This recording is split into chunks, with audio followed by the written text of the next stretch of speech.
Mwana, ndinakupereka ngati mphatso, ukawale monga dzuwa, mu mdima ngati mwezi, poti pakumana buluku ndi siketi, ine nditulutsa golide.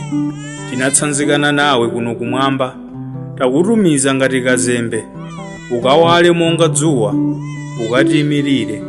Unangofika anthu onse matsinya, kako kathupi kosakhwima ukapaka chitetse, chinyamata pozuna, sanakonzeke ukulandira.